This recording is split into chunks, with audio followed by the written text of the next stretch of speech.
आप बताइए मोनू।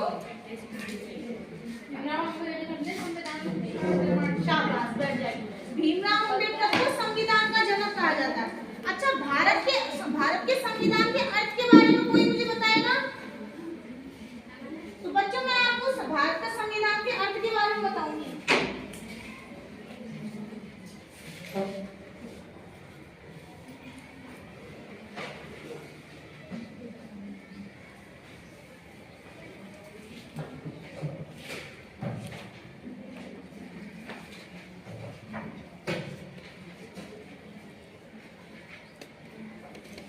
ये संविधान शब्द जो है ना, दो शब्दों से मिलकर बना है। कितने शब्दों से? दो शब्दों से मिलकर बना है।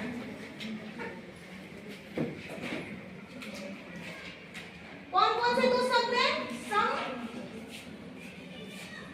प्लस विधान। कितने शब्दों से मिलकर बना है? दो शब्दों से, सं और विधान। सं का अर्थ होता है बराबर या समान।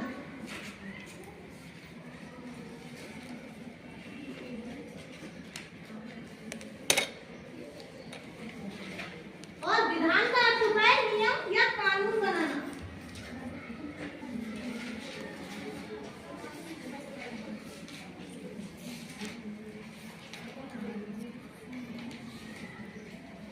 ठीक है, संविधान शब्द दो शब्दों से मिलकर बना है, सं और विधान। सं का अर्थ होता है बराबर या समान, विधान का अर्थ होता है नियम या कानून। ठीक है ना?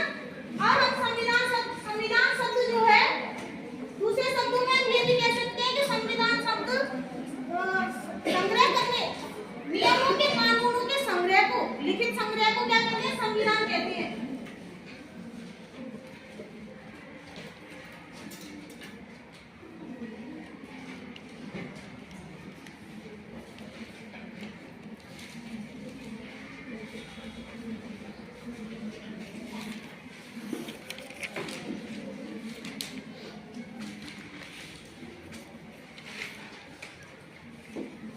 नियम कानून के लिखित संग्रह को क्या कहते हैं? संविधान कहते हैं, दूसरे शब्दों में। ठीक है ना?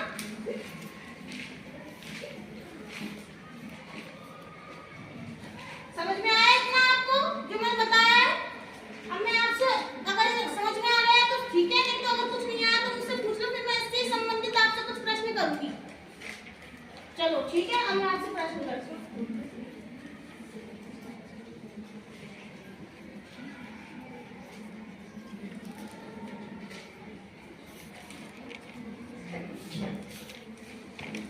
अच्छा बताइए, संविधान शब्द कितने शब्दों से मिलकर बना है?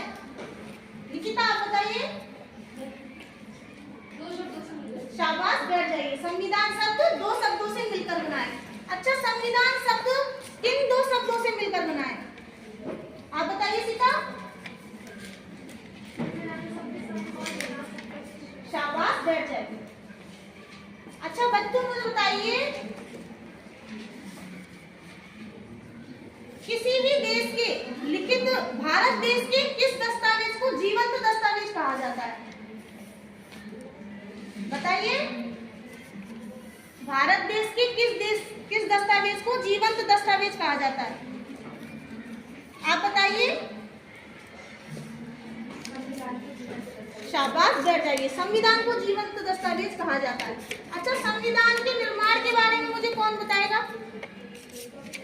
कोई बात नहीं, मैं आपको संविधान के निर्माण के बारे में बताती हूँ।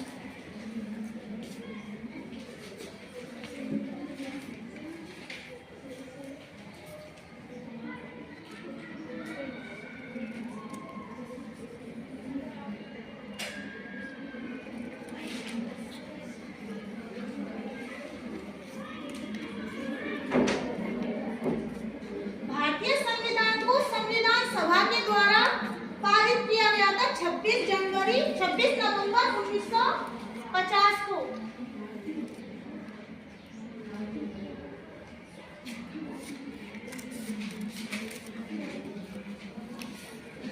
नवंबर 1949 को संविधान सभा के द्वारा। ठीक है ना?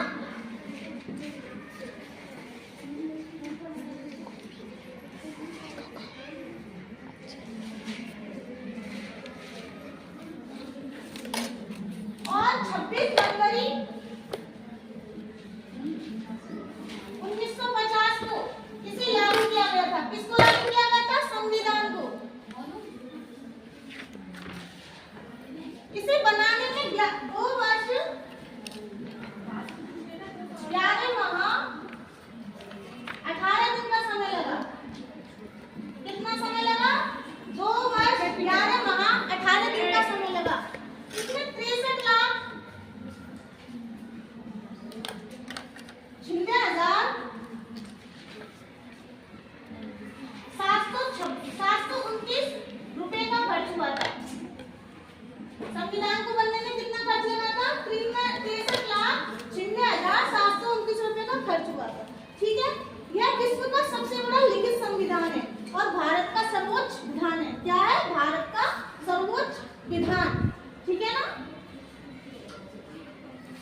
सबसे बड़ा विधान वो लिखित संविधान है।